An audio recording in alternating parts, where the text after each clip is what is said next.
They say omegas are the heart of the pack. I've learned that's only true if your heart still beats the way theirs does, if your womb isn't a graveyard, if your scent doesn't smell like ash and ending things. My name is Samantha Jenkins, and I am 23 years old. I've been barren for 5 years, which in wolf years might as well be a lifetime. The diagnosis came when I was 18, delivered by a pack physician who wouldn't meet my eyes. Premature ovarian failure, he'd said, as if giving it a clinical name would soften the blow, as if I hadn't already felt the wrongness in my own body, the way my heats came irregular and weak, like a candle flame sputtering in the wind. In human society, this might have been a private grief. In a shifter pack, it is a public execution, slow, methodical, and witnessed by everyone you've ever known. I stand now in what they call the rejected hall, though the name is generous. It's a warehouse on the eastern edge of the Crescent Moon Pack territory, all exposed steel beams and concrete floors that smell like rust and old blood. 43 of us wait here, wearing identical gray shifts that hang like shrouds. We are the defective, the damaged, the ones whose wolves are too weak or too broken to be of use. The auction starts at sundown. My father sold me for $12,000, enough to cover his gambling debts with interest. He didn't cry when he signed the contract. He didn't even look at me, just took the envelope from the pack's treasurer and walked out of our house without closing the door behind him.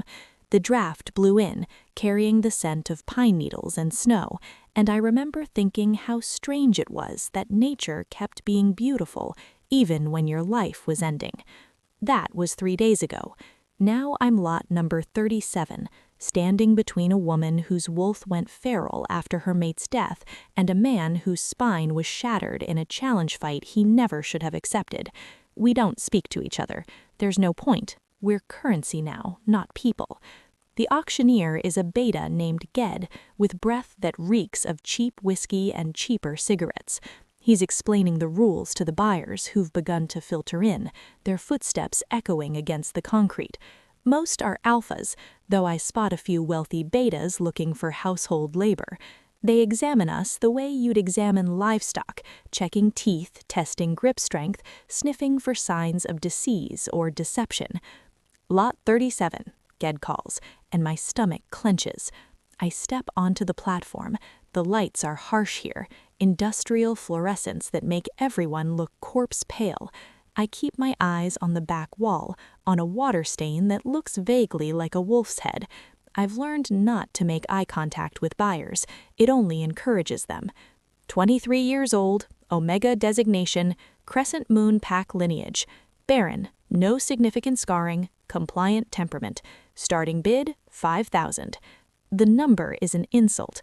My father got more than double that, but the auction house takes its cut and barren omegas aren't exactly premium merchandise. Silence stretches.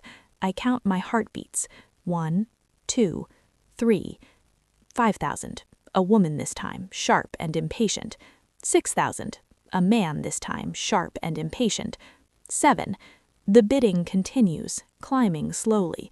I try not to listen, try not to calculate what each increment means. $1,000 per year of service, maybe?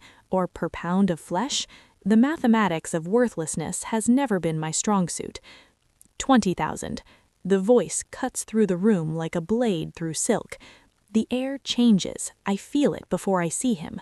The weight of an alpha's presence pressing down on the space, making it smaller, making all of us smaller. The other bidders go quiet. Even Ged looks nervous. I break my own rule and look. He stands at the far edge of the warehouse, just inside the pool of shadow where the overhead lights don't quite reach. Tall, maybe 6'3", wearing a charcoal suit that probably costs more than my father's house. Dark hair swept back from a face all harsh angles, sharp jaw, knife blade nose, eyes the color of steel in winter. There's gray at his temples, not much, just enough to suggest he's in his 40s. But it's not his appearance that roots me to the spot. It's the way he looks at me, not like livestock, not like property. like a problem he's already 3 moves ahead on solving. 20,000, going once, Ged says, his voice catching slightly. No one else bids. Of course they don't. You don't outbid a man like this. You don't even breathe too loudly in his direction. Sold to Mr. Lionel Cole, Ged announces, and I feel the words land in my chest like stones dropping into deep water. Lionel Cole. Even I, isolated as I've been, know that name. The Cole pack isn't just wealthy, it's a dynasty. Old money, old power, old blood that supposedly traces back to the first wolves that walked upright. They control shipping routes, real estate, private security firms.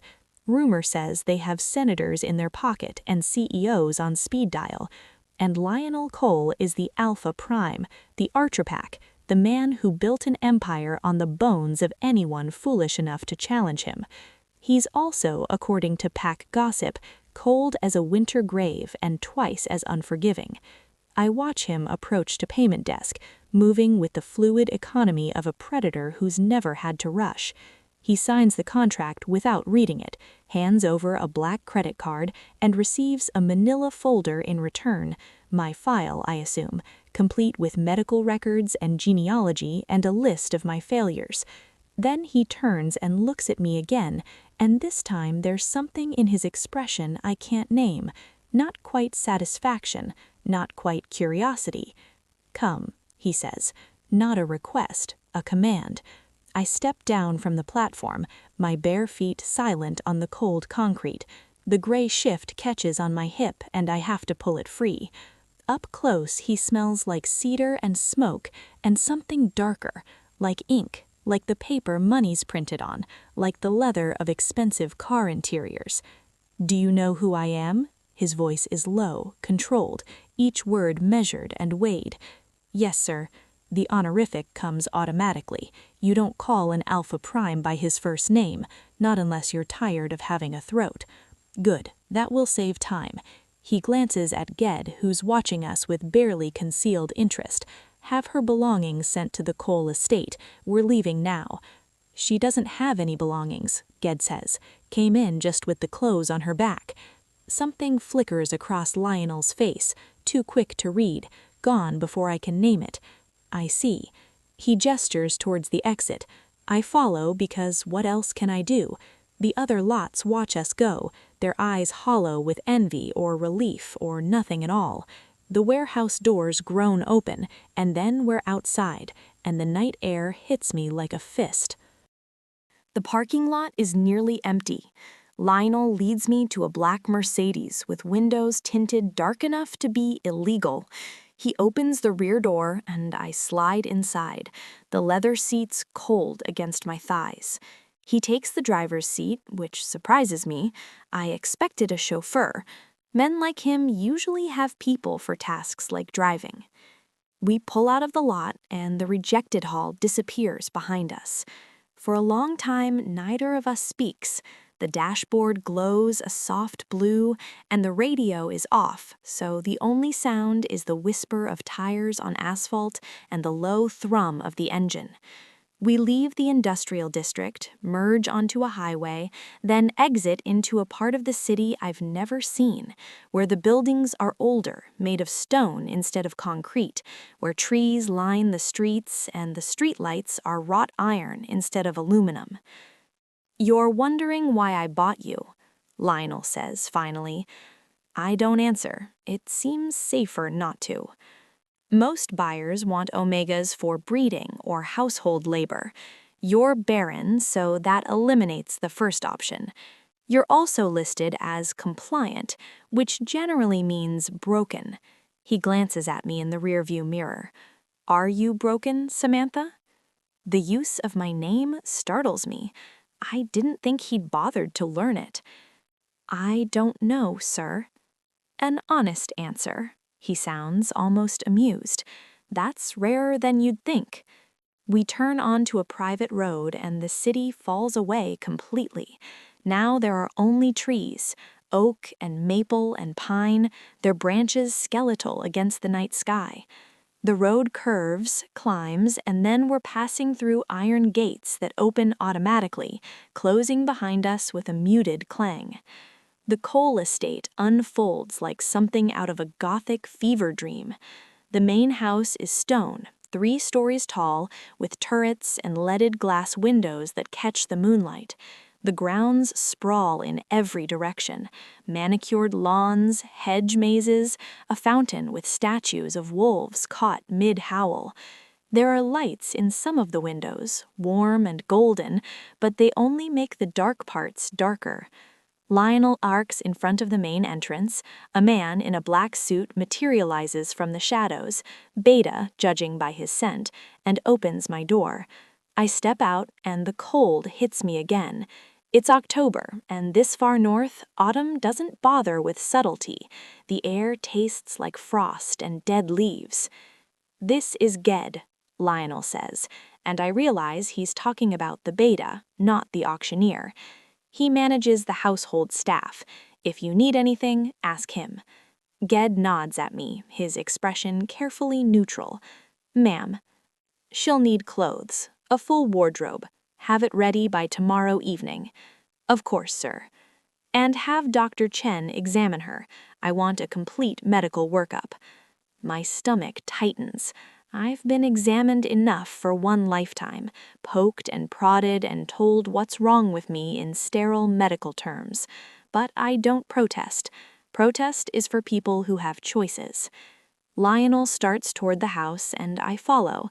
The front doors are oak, carved with wolves in various poses, running, fighting, howling. Inside, the foyer is all dark wood and darker stone, with a chandelier that looks like it weighs more than I do. The scent of the place is complex: wood polish and candle wax, and something wild underneath, like the forest is bleeding through the walls. "Your room is on the 3rd floor, Lionel says, already climbing the stairs. "East wing. Ged will show you."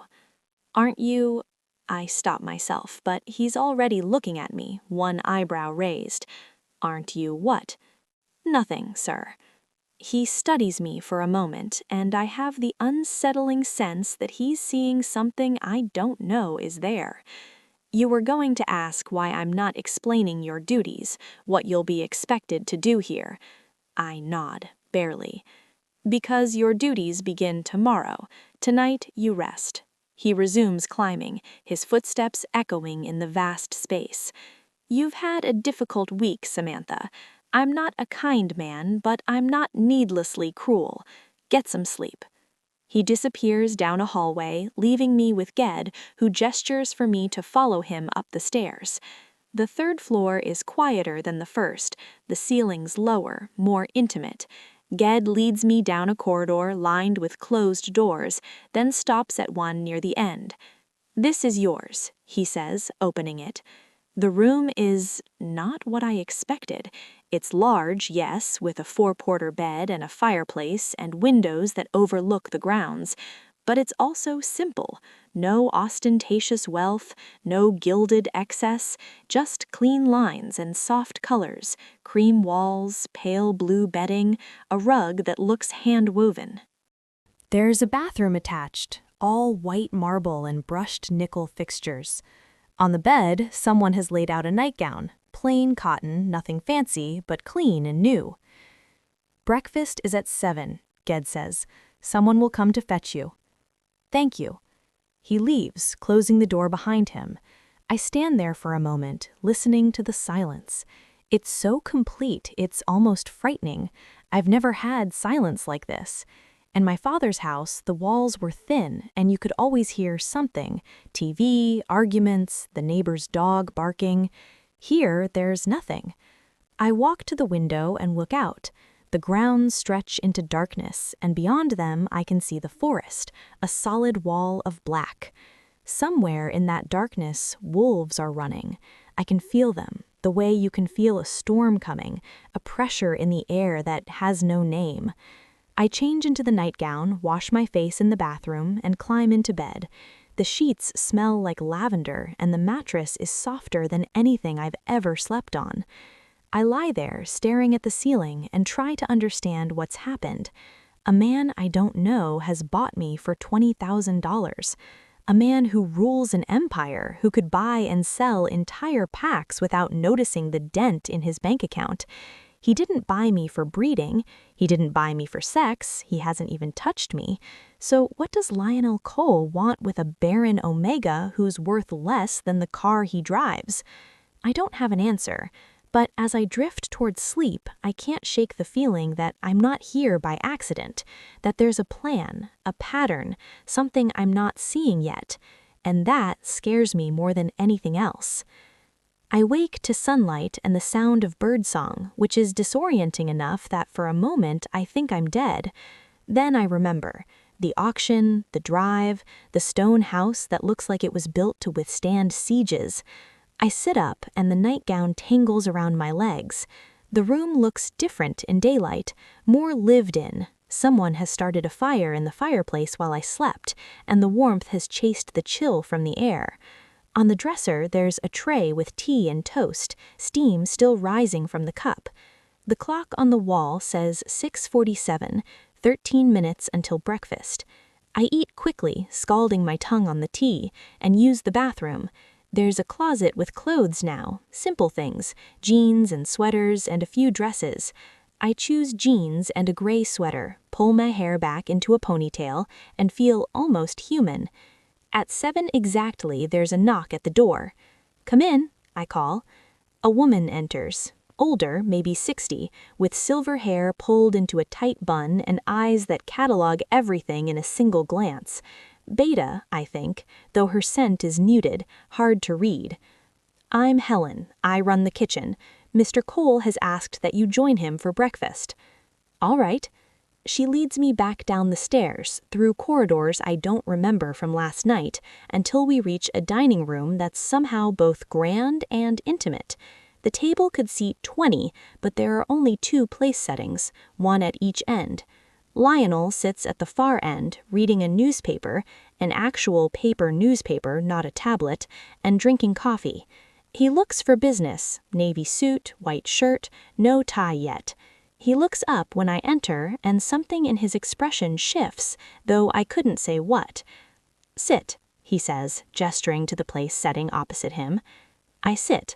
Helen disappears, then returns with plates, eggs, bacon, fruit, toast. Enough food for 3 people. I take a piece of toast and nibble at it, too nervous to eat properly. Lionel folds his newspaper and sets it aside. "How did you sleep?" "Well, sir, thank you." You don't need to call me sir when we're alone. Lionel is fine. I nod, though I'm not sure I'll be able to do that. Old habits, old instincts. "I imagine you have questions," he says, cutting into his eggs with surgical precision. "Yes. Ask them." I choose my words carefully. "Why did you buy me?" Direct. I appreciate that. He chews, swallows, takes a sip of coffee.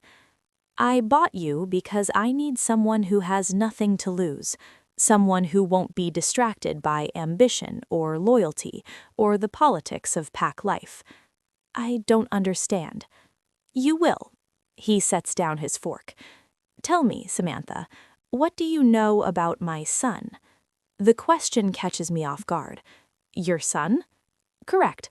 His name is Declan. He's 27 years old, and he is—" Lionel pauses, and for the first time since I've met him, I see something like frustration in his expression.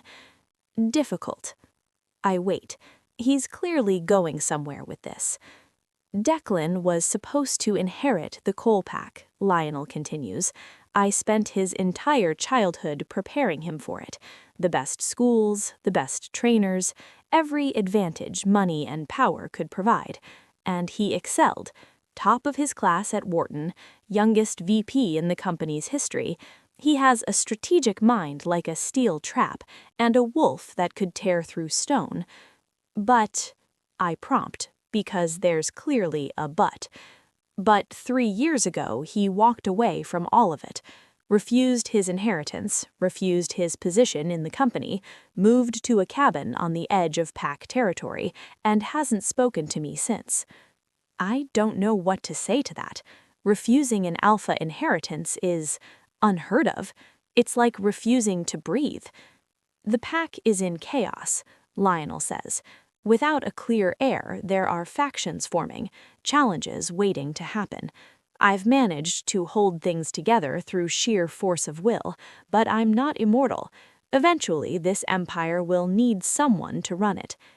And you think, what, that I can change his mind? No. He picks up his coffee cup, examines it as if it contains answers.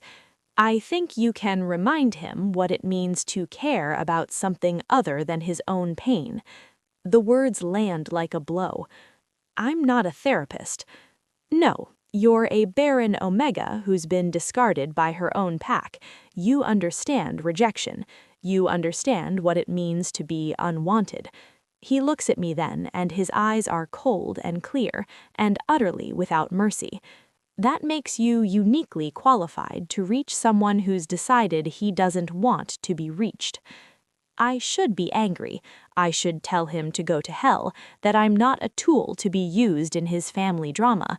But anger is a luxury I can't afford. What exactly do you want me to do? Move into the cabin with him. Be his companion, housekeeper, whatever role he'll accept. Get him to talk to me. Get him to come back.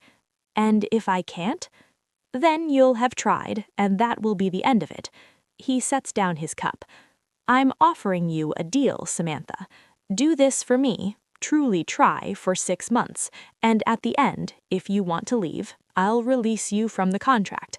I'll give you enough money to start over somewhere new, somewhere no one knows you're Barren. It's a generous offer. Too generous. What's the catch? A smile flickers across his face, brief as lightning. Smart.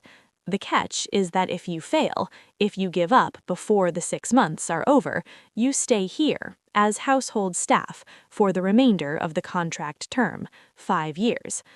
5 years of serving in this stone house, watching Lionel's empire from the shadows, always aware that I wasn't good enough to complete the one task he gave me. Or 6 months trying to fix a broken alpha I've never met, with the promise of freedom at the end. What if he hurts me? I ask, because I have to know.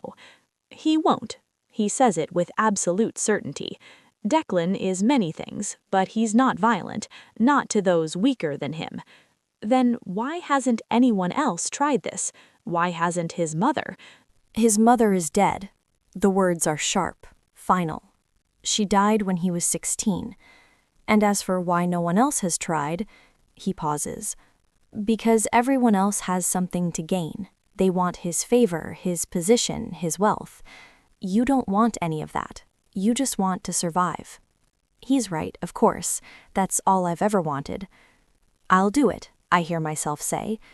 Lionel nods as if he expected nothing less. Good. You'll leave this afternoon. Ged will drive you. The cabin is stocked with supplies, but if you need anything, there's a phone. Use it. Is there anything else I should know about Declan? Yes. Lionel stands, smoothing down his suit jacket. Don't pity him. He'll sense it and he'll shut you out completely. Treat him like an equal, not a broken thing that needs fixing. All right? He walks toward the door, then stops. And Samantha, don't fall in love with him. I almost laugh. I'm Barren. I don't have the luxury of love. Love isn't about biology. It's about vulnerability. He looks back at me, and for just a moment I see something human in his eyes, something that might be regret. And vulnerability is the most dangerous thing you can offer someone who's built their entire life around avoiding it. Then he's gone, and I'm alone with the remains of breakfast and the weight of a bargain I'm not sure I can keep. The drive takes 2 hours. Ged doesn't talk much, which I appreciate. We leave the estate, wind back through the city, then head north into country I've never seen. The trees here are older, thicker, pressing close to the road like they're trying to reclaim it. The sky is gray with clouds that threaten rain but never quite deliver. Eventually, we turn onto a dirt road barely wide enough for the car. Branches scrape against the windows, and I have to fight the urge to duck even though I'm safe inside. Almost there, Ged says, and sure enough, the trees thin and there's a clearing. The cabin squats in the center like a wounded animal. It's made of logs gone dark with age and weather, with a stone chimney and windows that look too small for the space. There's a porch with a rocking chair and a pile of split firewood. Smoke rises from the chimney, thin, gray, constant. Someone's home. Ged parks and gets out, retrieving my bag from the trunk. It's not much, just the clothes from the estate and a few toiletries. Everything I own fits in a single duffel. "Good luck," he says, handing it to me. "Thank you." He drives away, and then I'm alone. I stand there for a moment, listening. The forest makes a sound like breathing, wind through leaves, branches creaking, small animals rustling in the undergrowth. Somewhere distant, a crow calls. I walk up to the porch. The boards creak under my weight, loud as gunshots in the quiet. I raise my hand to knock, then hesitate. This is insane. I'm a stranger showing up uninvited at the home of a man who's already rejected everything and everyone he's ever known. He's going to slam the door in my face. Or worse. I knock anyway. For a long moment, nothing. Then footsteps, heavy and deliberate. The door opens. Declan Cole looks nothing like his father. Where Lionel is all sharp edges and cold control, Declan is rough. He's tall, broader in the shoulders, with dark hair that's too long and a beard that's crossed from groomed into wild territory. His eyes are the same steel gray, but there's something different in them. Not hardness, but exhaustion, the kind that comes from carrying weight too long. He's wearing jeans and a flannel shirt with the sleeves rolled up. Here's a book in his hand, finger marking his place. "Yes?" His voice is deeper than his father's, rougher around the edges. "My name is Samantha Jenkins. Your father sent me." I watch his expression shut down like a door slamming. Of course he did. "I know this is strange." "Strange," he laughs, short and bitter. "That's one word for it. What's the plan here? Are you supposed to seduce me back into the fold? Appeal to my baser instincts?" "No." I meet his eyes, refusing to look away. "I'm supposed to be your housekeeper." That stops him. "My what?" "Your housekeeper. Cook, clean, that sort of thing. Your father thinks you need help." "My father thinks a lot of things. Most of them are wrong." He starts to close the door. "Wait." I don't know what makes me say it, but the word comes out sharp, commanding. "I don't want to be here any more than you want me here, but I made a deal with your father, and if I don't honor it, I'm stuck serving in his house for 5 years. So please, just let me try." He stares at me, and I can see him calculating, weighing options. 6 months, he says finally. "What?" "You said 5 years if you fail, which means the deal is for less than that? 6 months?" I nod. "And at the end, if I still don't want to talk to him, you'll leave me alone?" "Yes." "Fine." He opens the door wider. "But don't expect me to be pleasant about it." I step inside and he closes the door behind me. The cabin is not what I expected. I thought it would be sparse, monastic, a space designed to punish. Instead, it's almost cozy. There's a fire burning in the stone fireplace, bookshelves covering every wall, a worn leather couch with a blanket draped over one arm. The kitchen is small but functional, and I can smell coffee and something else. Bread, maybe, baking. "There's a bedroom in the back," Declan says, not looking at me. "It's yours. Bathroom's shared, so knock first." "Thank you." He grunts and returns to the couch, picking up his book. "I eat breakfast at 8, dinner at 6. I don't care about lunch. Clean when you want, but stay out of my study. That's the room with the door closed. Don't ask me about my father, don't ask me about the pack, and don't ask me why I'm here. What can I ask you about? He glances up, and for just a second there's something like amusement in his expression. The weather, books, whether the coffee's too strong, anything that doesn't require me to think about my life. All right. I take my bag to the bedroom. It's small, just a bed, a dresser, a window that looks out onto the forest. The bed is already made, the sheets clean. Someone prepared for my arrival, which means Lionel was confident I'd agree to his deal. Of course he was. Men like him don't make offers unless they're certain of the answer. I unpack, which takes all of 5 minutes, then return to the main room. Declan is still reading, his face half hidden behind the book. I can see the title, Meditations by Marcus Aurelius. Philosophy, then. Stoicism. I move to the kitchen and start exploring. The cabinets are well stocked. Flour, sugar, canned goods, spices I don't recognize.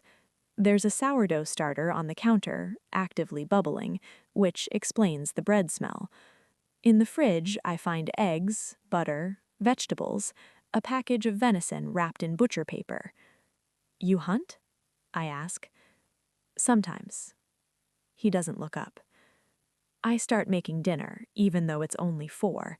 It'll give me something to do, and I need to understand this space, understand what I have to work with.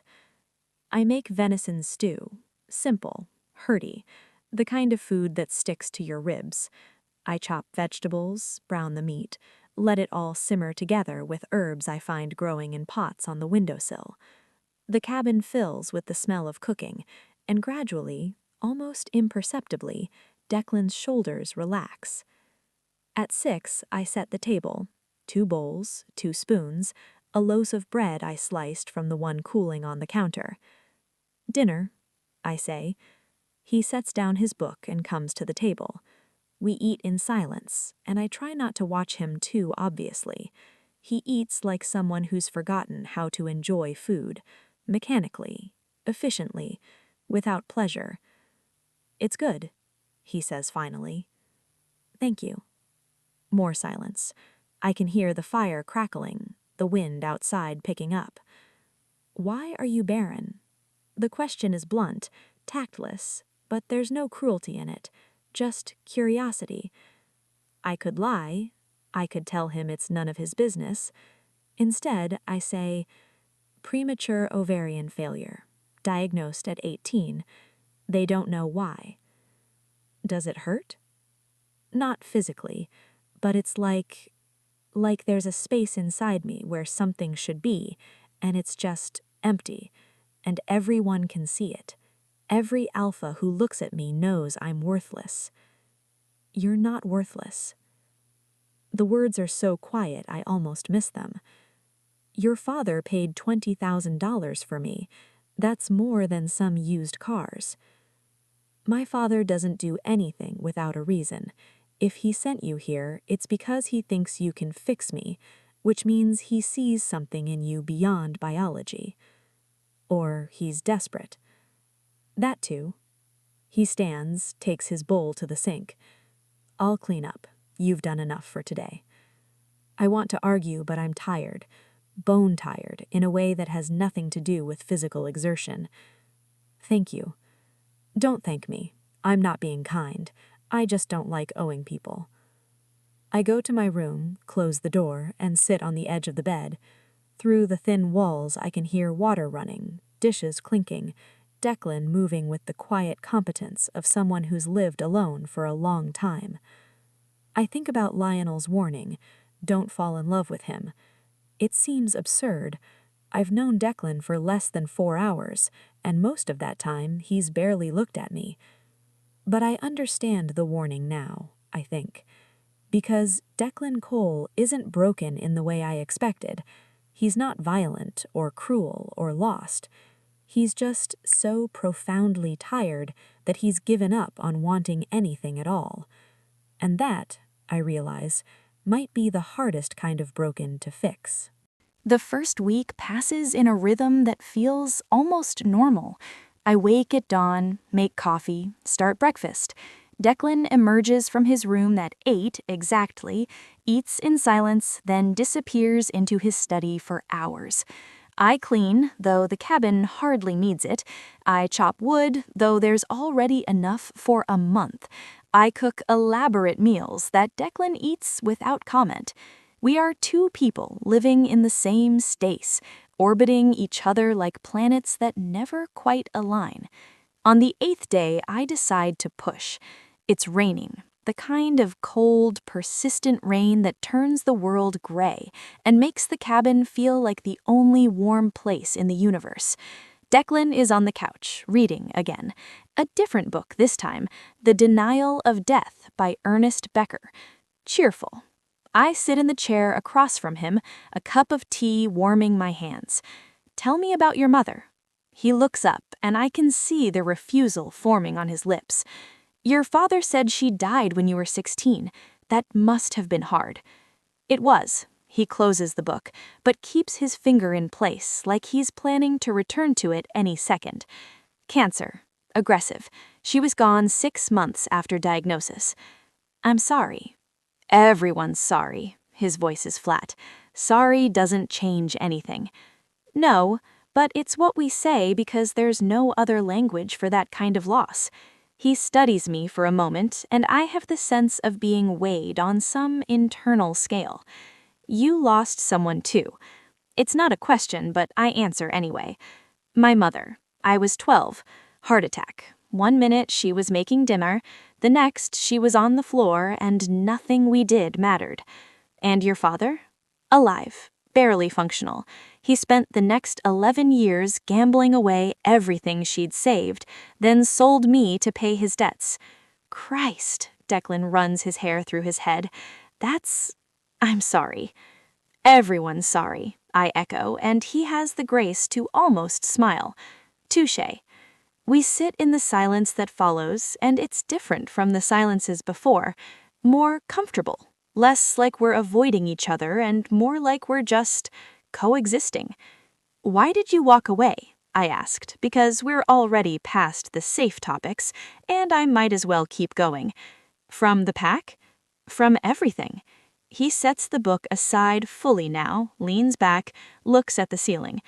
Because my father spent my entire life turning me into a weapon, the perfect heir, the perfect alpha. And I was good at it. God, I was so good at it. I could read a balance sheet at 7, negotiate contracts at 15, challenge and win at 20. I made him so proud. But he definitely didn't want me to study philosophy. Maybe teach, live a quiet life somewhere no one cared about my bloodline? He laughs, bitter. Instead, I was being groomed to run an empire I never asked for. So you left. So I left, and he's never forgiven me for it. I think about Lionel, about the cold control in his eyes, the way he measured me like a tool to be used. He wants you back. He wants his heir back. There's a difference. Declan looks at me. Did he tell you that's why you're here? To convince me to return? Yes. And you agreed. I didn't have a choice. It was this or 5 years as household staff. Everyone has a choice, Samantha. You just didn't like the other options.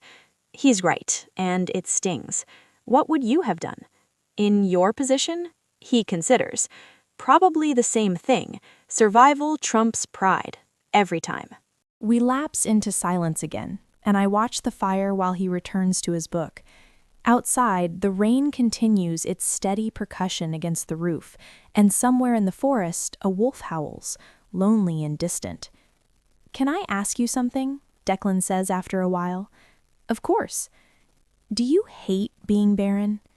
The question lands like a stone in still water, sending ripples through me. Yes and no. I hate what it's made me, what it's taken from me.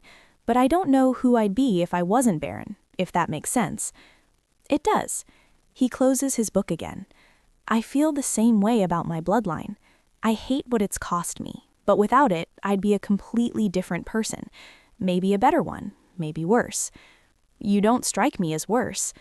You barely know me. True, I sip my tea, but I know you didn't slam the door in my face. You let me stay, even though you knew why I was here. That counts for something. Or it means I'm too tired to fight anymore. Maybe, but I don't think so. He looks at me, really looks at me, and I see something shift in his expression. You're not what I expected. What did you expect? Someone more broken, someone who'd cry a lot and need saving. Sorry to disappoint. You didn't. He stands, stretches. I'm going for a walk. Don't wait up. In the rain? I'm a wolf. We don't melt. He pulls on a coat and boots and walks out into the storm without another word. I watch through the window as he disappears into the trees, moving with the easy confidence of someone who knows this land like his own skin. I clean up the tea things, bank the fire, and settle in with my own book, a romance novel I found on the shelf, all heaving bosoms and predictable plot twists. It's comforting in its simplicity, its certainty that everything will work out. Declan returns 2 hours later, soaked through and tracking mud. I don't say anything, just hand him a towel and point toward the bathroom. Thanks, he says, and there's something almost shy in his voice. That night, I lie in bed listening to the rain and thinking about Lionel's warning. Don't fall in love with him. I'm not in love, I barely know him, but I'm starting to care, which might be the same thing in a different language. And that terrifies me more than anything else. 3 weeks in, and the routine has settled into something almost comfortable. Declan talks more now, not about his father or the pack, but about books, about the forest, about the wolf that lives inside him and sometimes demands to run. I've learned that he's actually brilliant, that the philosophy degree wasn't a flight of fancy, but a genuine passion. He can talk for hours about Nietzsche, about Camus, about the existentialists and their obsession with meaning in a meaningless world. I've also learned that he's deeply, profoundly lonely. It's there in the way he lingers over meals, stretching conversations as long as I'll let them go. It's there in the way he watches me when he thinks I'm not looking, like he's trying to memorize that someone else exists in his space. On the 22nd day, everything changes. We're in the kitchen. I'm making bread, kneading dough, my hands coated in flour, when Declan's phone rings. He rarely gets calls, so the sound is startling. He looks at the screen and his entire body goes rigid. It's him, he says. Your father? Yes.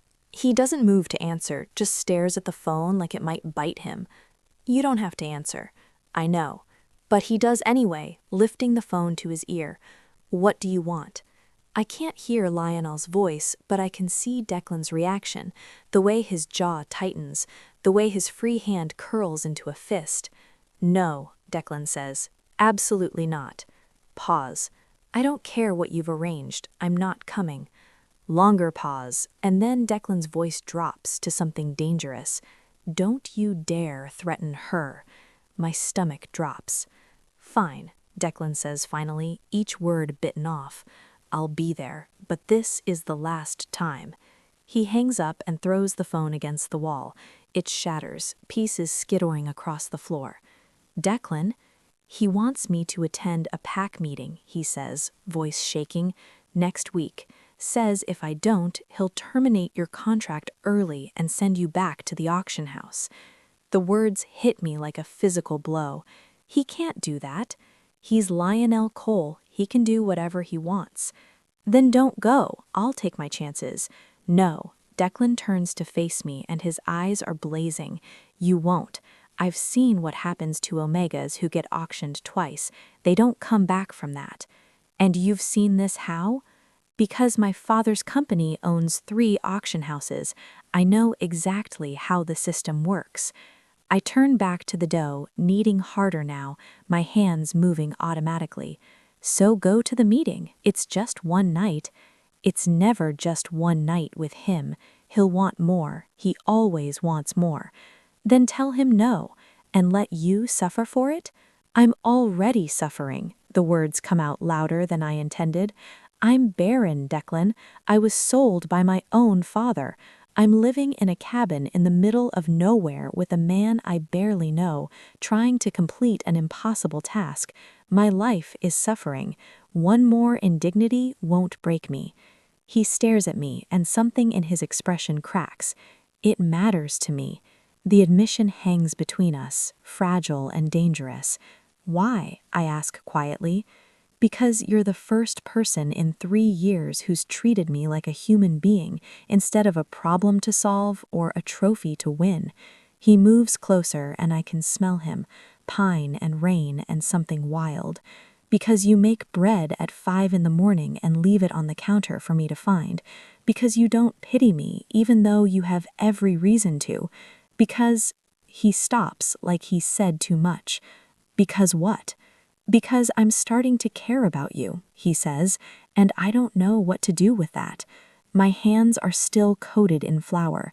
My heart is hammering so hard I can feel it in my throat. I care about you too, I hear myself say, which is a problem. Why? Because your father warned me not to fall in love with you, and I think I might be doing it anyway. The silence that follows is so complete I can hear the fire breathing in the other room. Then Declan closes the distance between us and kisses me. It's not gentle, it's desperate, hungry, like he's drowning and I'm air. His hands cut my face, and I can feel flour transferring to his skin, but neither of us cares. I kiss him back with everything I have, tasting coffee and rain and 3 years of loneliness.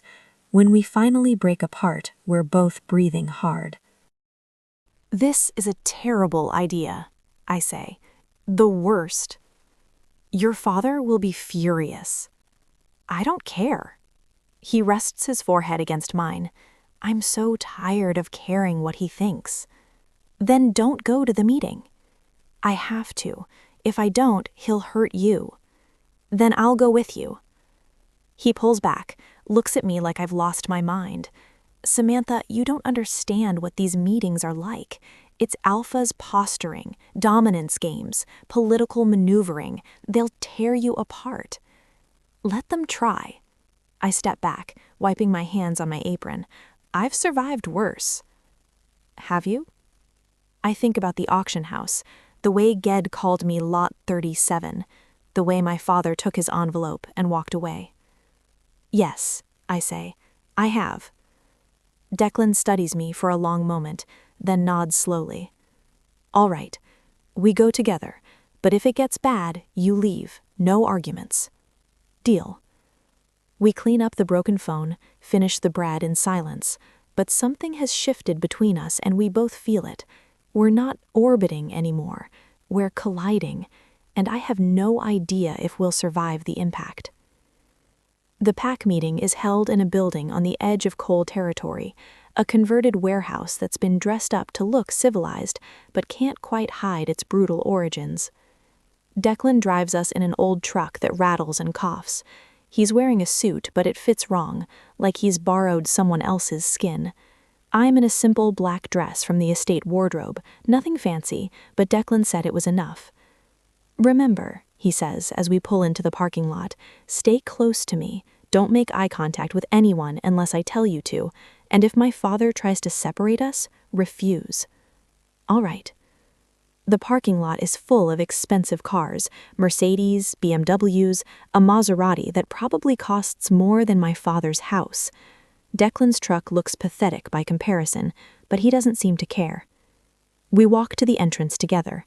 The doors are heavy wood, reinforced with steel, and there are guards, betas in black suits, earpieces visible. They nod to Declan, but don't try to stop us. Inside, the warehouse has been transformed.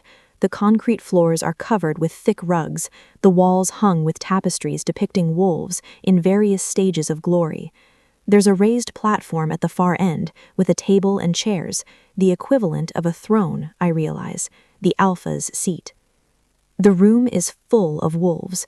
Not literally, they're all in human form, but I can feel them anyway, the weight of their presence pressing down like a physical thing. Alphas mostly, though there are a few betas scattered throughout. no other Omegas that I can see. They turn to look at us as we enter, and the room goes quiet. Lionel sits at the head table, flanked by two men I don't recognize. He's wearing a charcoal suit, immaculate, and his expression is carefully neutral, but I see the flash of something in his eyes when he sees Declan. Satisfaction, maybe, or triumph. "My son," Lionel says, voice carrying across the room. "How good of you to join us." Declan doesn't answer. He just leads me to a seat near the back and sits beside me, his hand finding mine under the table. The meeting begins. Lionel talks about pack business, territory disputes, financial reports, upcoming challenges. It's all very civilized, very corporate, but underneath I can feel the violence simmering. These are predators in suits, and they're all waiting for permission to bare their teeth. An hour in, Lionel says, "And now we come to the matter of succession." The room goes utterly still. "As you know, my son Declan has been reluctant to accept his role as heir. We've all been patient, hoping he would come to his senses, but patience has limits." Declan's hand tightens on mine.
The room erupts in murmurs, but Lionel raises a hand and they fall silent. "Excellent. The hunt begins at dawn. You're dismissed." We leave the warehouse without speaking to anyone.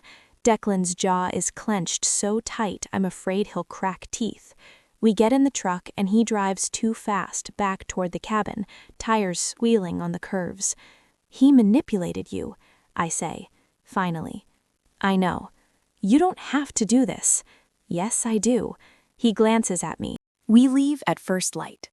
Declan has packed supplies: water, dried meat, a knife with a blade that catches the morning sun like captured fire. He's wearing hiking boots and dark clothes, and he moves through the forest with a grace that makes me feel clumsy by comparison. I follow, trying to step where he steps, trying to be quiet. My own boots are newer, borrowed from the estate, and they pinch at the heel. The northern border is a 2-day walk. Declan knows the terrain like breathing, pointing out landmarks I'd never notice. A twisted oak, a stream that runs red with iron ore, a rock formation that looks like a crouching bear. The attacks started a month ago, he explains as we walk. 3 pack members dead, all near the border. The rogue is smart. He strikes at dawn or dusk when the light's bad and responses are slow. Do you know what he looks like? Big, gray-black fur, scar across his left eye according to the survivors. Survivors? 1, a beta who got lucky. We walk in silence for a while, the forest thick around us. It's beautiful here in a harsh way, all dark pines and moss-covered stones and the smell of earth and decay. I can hear birds, but they sound distant, like they're watching from a safe remove. At midday, we stop to rest. Declan hands me water, dried venison. We sit on a fallen log, and I realize my feet are blistering. Let me see, Declan says. It's fine. Samantha. I sigh and pull off my boot. The heel is raw, bleeding slightly. Declan curses under his breath, pulls out a first aid kit I didn't know he had. This is going to hurt, he warns. He's right. The antiseptic burns like fire, and I have to bite my lip to keep from crying out. But his hands are gentle as he wraps the wound, taping it carefully. Better? He asks. Yes, thank you. He packs everything away, but doesn't stand yet. I need you to know something. What? If this goes bad, if the rogue gets the upper hand, I need you to run. Don't try to help me, don't wait. Just run as fast as you can and don't look back. Declan, promise me. I look at him, at the seriousness in his gray eyes, and I realize he's terrified, not for himself, but for me. I promise. Good. We keep walking. The terrain gets rougher, the trees thicker. We're close to the border now. I can feel it in the way the air changes, becomes charged with something dangerous. That night, we make camp in a small clearing. Declan builds a fire, small and controlled, and we eat in silence. The forest is loud here, owls hooting, something large moving through the undergrowth, the wind whistling through branches. Tell me something true, I say. Declan looks up from the fire. What? Tell me something true, something you've never told anyone. He's quiet for a long time. Then, when my mother died, I was glad. The confession hangs in the air like smoke.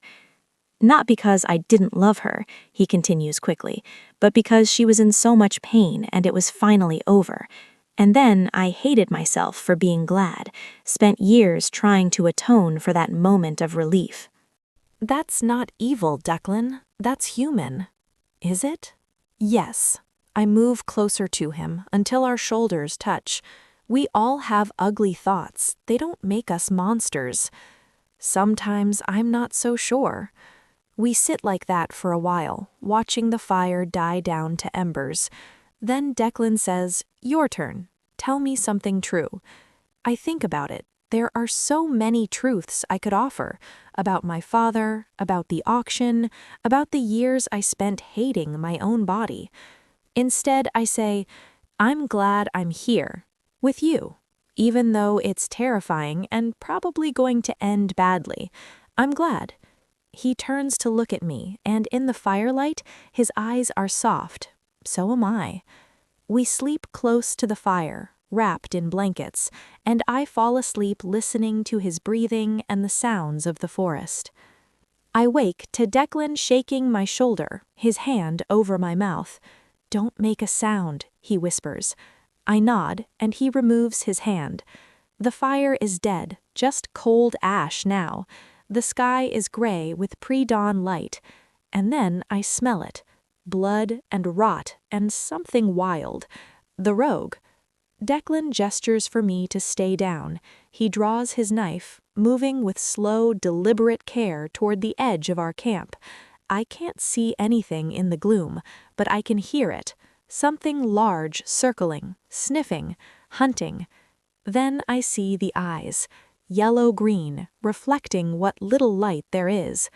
The rogue steps into view, and my breath catches. He's massive. bigger than any wolf I've seen, with fur matted with blood and dirt. The scar across his left eye is jagged, white against dark fur, and when he snarls, I can see teeth like knives. Declan shifts. I watch in fascination as his body ripples, reforms, becomes wolf. He's smaller than the rogue, leaner, but there's intelligence in his eyes that the rogue lacks. They circle each other, and I'm frozen. Every instinct screams at me to run, but I can't leave him. The rogue lunges. Declan dodges, but not quite fast enough. Claws rake across his side, and blood spatters the ground. He yelps, recovers, goes for the throat. They're a blur of fur and teeth and violence. I can't track who's winning. The noise is deafening, snarls and howls and the wet sound of flesh tearing. Then the rogue has Declan pinned, jaws closing around his neck. I don't think, I just move. I grab the knife Declan dropped and throw myself at the rogue, driving the blade into his exposed side. It's harder than I expected, fur and muscle resisting, but I put all my weight behind it, and the knife sinks deep. The rogue roars, releases Declan, turns on me. I scramble back, but I'm not fast enough. Claws catch my shoulder, tearing through fabric and skin. The pain is blinding, white hot, and I fall. But I've given Declan enough time. He shifts back to human, grabs the knife still embedded in the rogue's side, and drives it deeper, angling up toward the heart. The rogue convulses, blood pouring from his mouth. His eyes go wide, confused, and then empty. He falls, and the forest goes quiet. Declan collapses beside me, breathing hard. We're both covered in blood. His, mine, the rogue's. Impossible to tell whose is whose. "You were supposed to run," he says. I lied. He laughs, then winces. Christ, I think he broke a rib. "Your side." "I'll heal, you won't. Let me see your shoulder." He examines the wound, and I can see it's bad.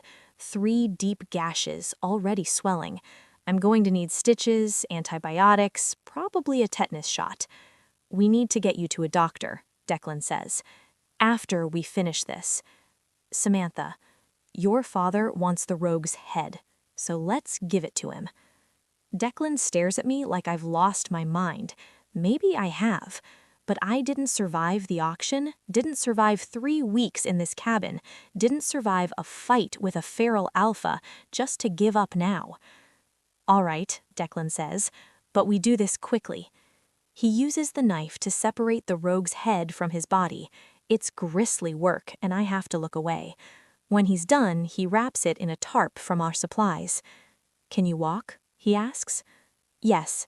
It's a lie. My shoulder screams with every movement, but I don't complain as we make our way out of the forest, heading back towards civilization. It takes us a day and a half.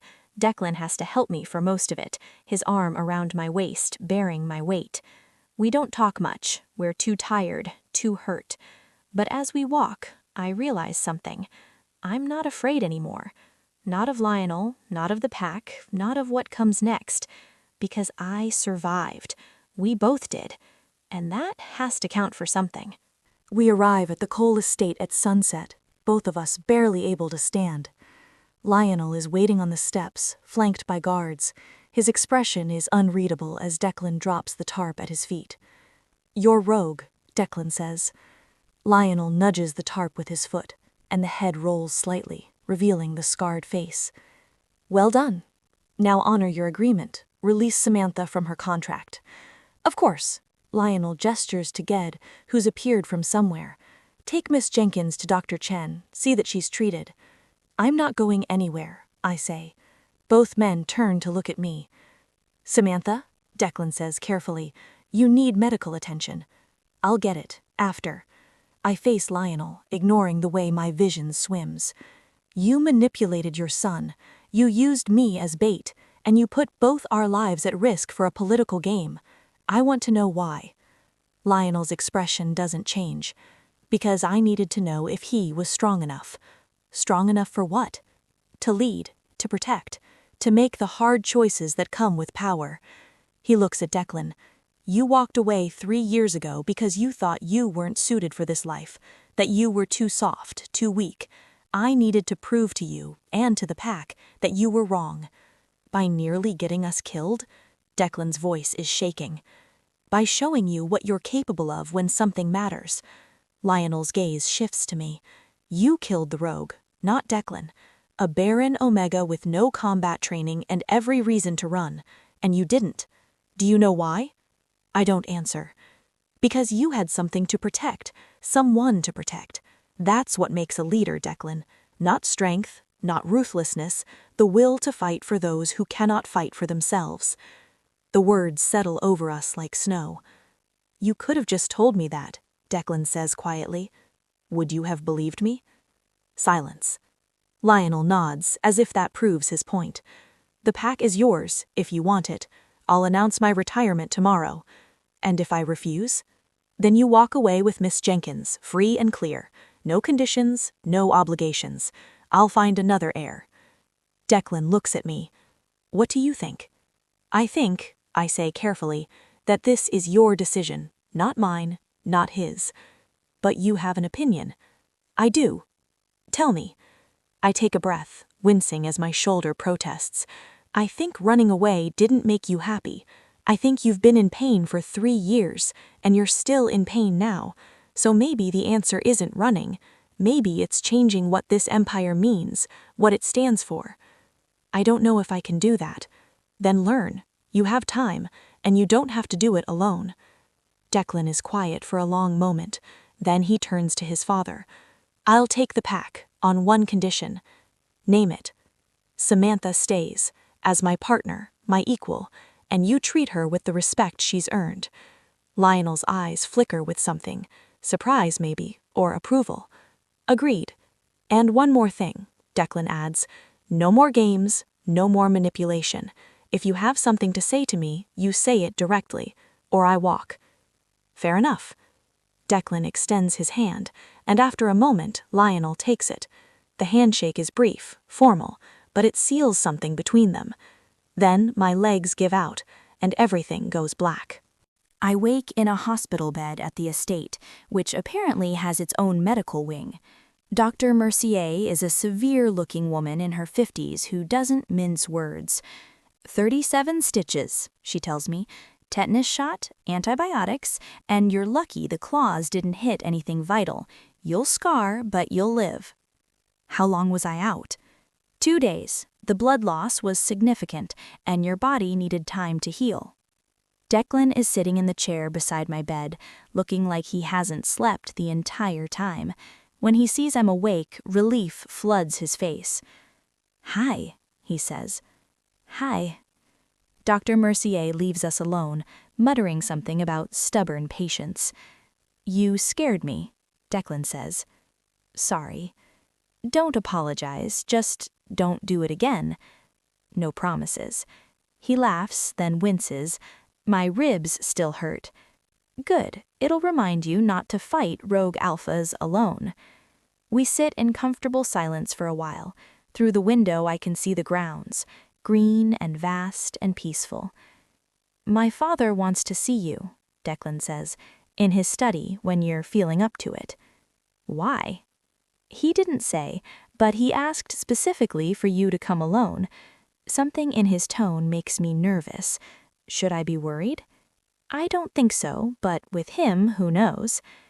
3 days later, when Dr. Mercier finally clears me to walk, I make my way to Lionel's study. It's on the 2nd floor, a room of dark wood and leather-bound books that smell like tobacco and old paper. Lionel sits behind a massive desk, reading something on his tablet. He looks up when I enter. Miss Jenkins, please, sit. I lower myself carefully into the chair across from him, my shoulder still protesting the movement. How are you healing? Well enough. Good. He sets down the tablet. I asked you here because I owe you an explanation and an apology. That catches me off guard. Sir? When you first arrived, I had Dr. Mercier run a complete medical workup, standard procedure for anyone entering the household, but also, he pauses, I wanted to understand what we were working with. Ice floods my veins. You had no right.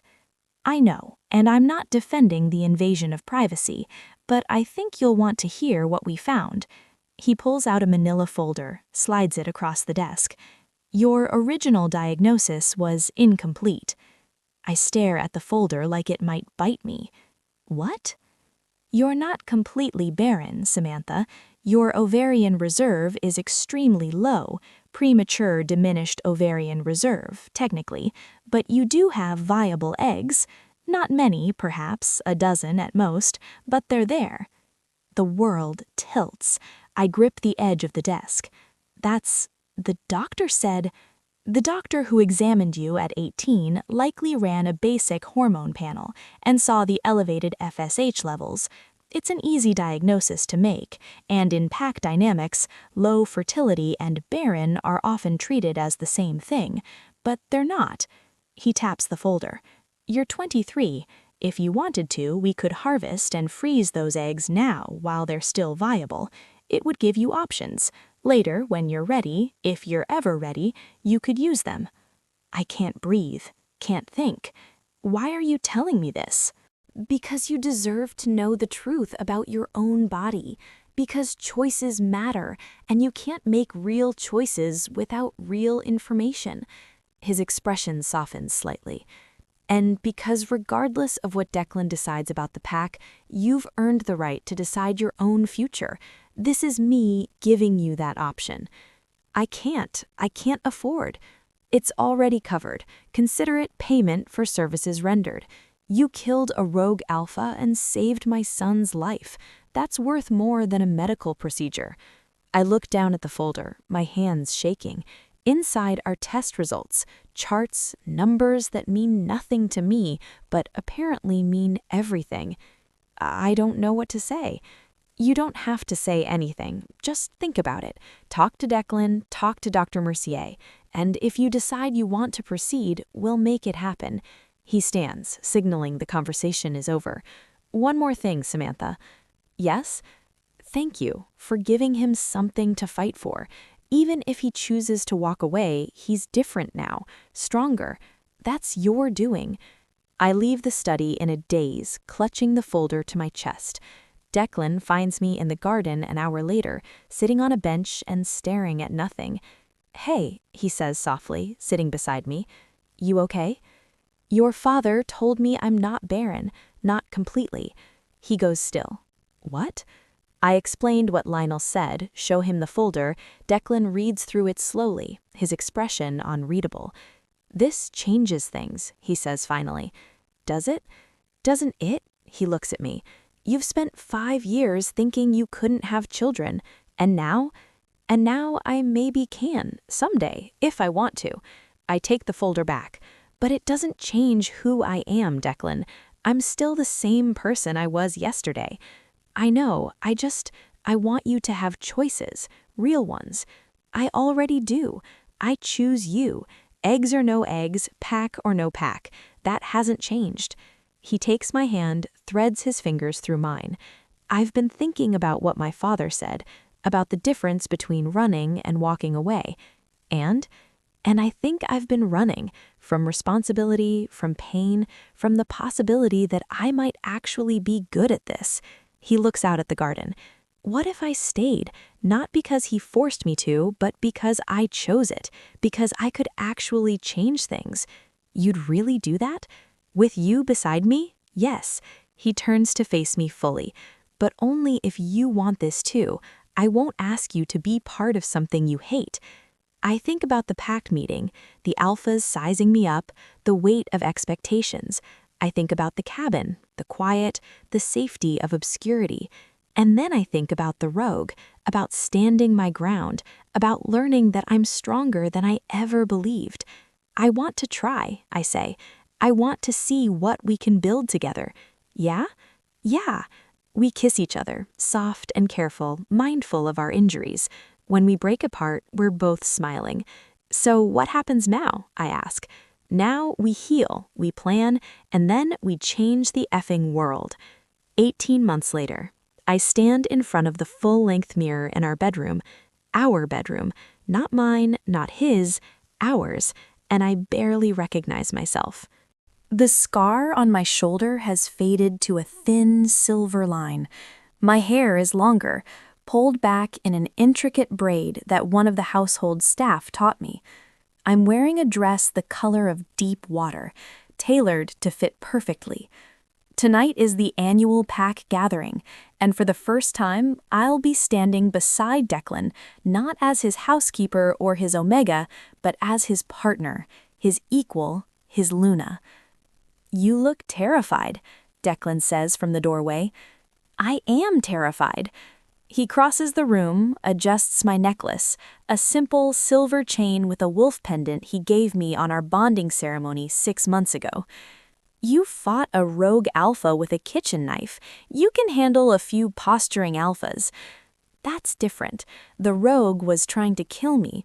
These people are trying to judge me. Let them judge. You've already proven yourself. Over the past year and a half, we've dismantled 3 auction houses and established new laws protecting Omega's rights within the pack. We've funded education programs, medical clinics, and created a council that includes betas and Omegas in pack decisions, unheard of in traditional pack structures. It hasn't been easy. We've faced challenges, both political and physical, but we've survived. And slowly, things are changing. "Ready?" Declan asks. I take one last look in the mirror.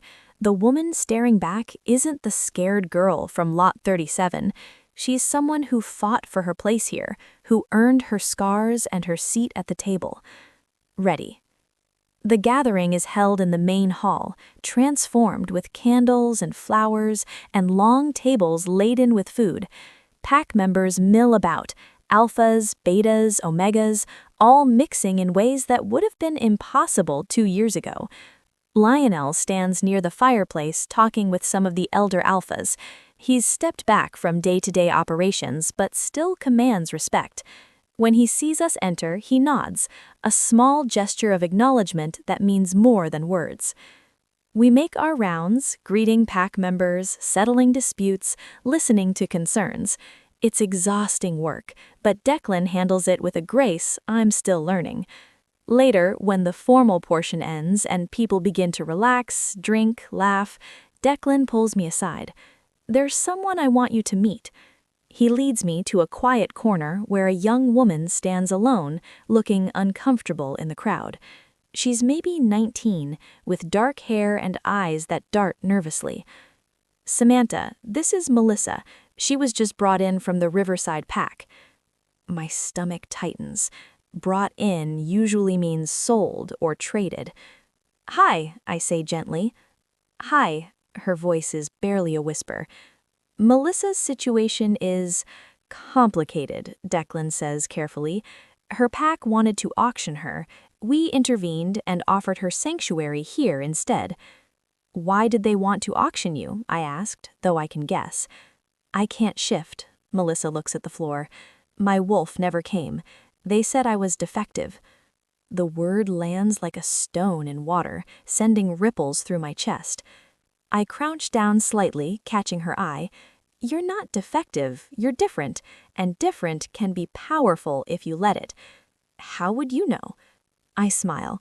"Because I was Lot 37, sold by my own father for being Barren, and now I help run this pack." Her eyes widen. "You were... really?" "Really. And if you want to stay here, if you want to build a life where you're valued for who you are and not what you can produce, we'll help you do that." Tears spill down her cheeks. "Thank you." We get her settled with one of the staff, make sure she has everything she needs.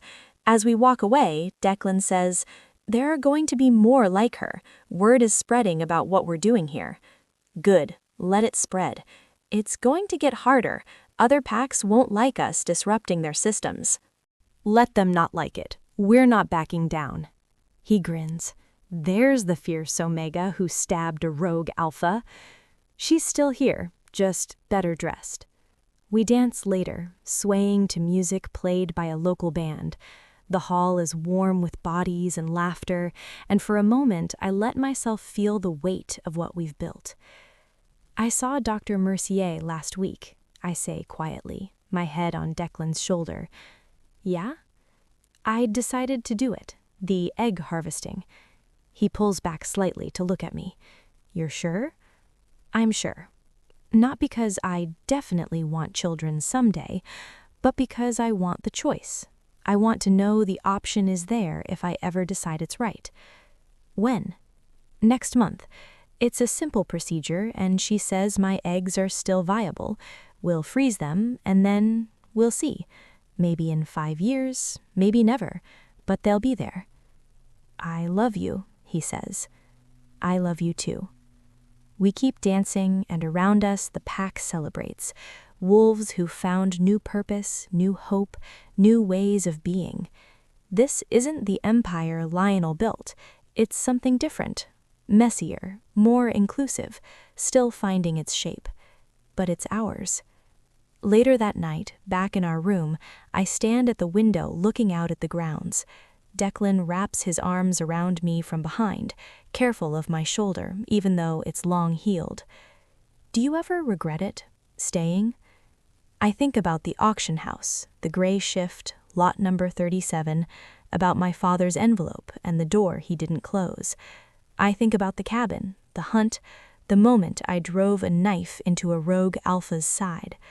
I think about Melissa's tears, about the laws we've changed, about the lives we've touched. No, I say finally, I don't. Even though it's hard? Especially because it's hard. Easy things don't change the world. We stand there as the moon rises over the forest, and I realize something. My worth was never about my ability to bear children. It was never about being whole or broken, fertile or barren. It was about choosing to fight when fighting seemed impossible, about building something new from the ruins of old systems, about learning that power isn't what you're born with, it's what you choose to do with what you have. Thank you, I whisper. For what? For seeing me. When everyone else saw Lot 37, you saw Samantha. That's because Samantha was always there. She just needed permission to exist. We stand together in the darkness, two broken things that found each other and built something whole. And in the distance, wolves are running. Not hunting, not fighting, just running. Free.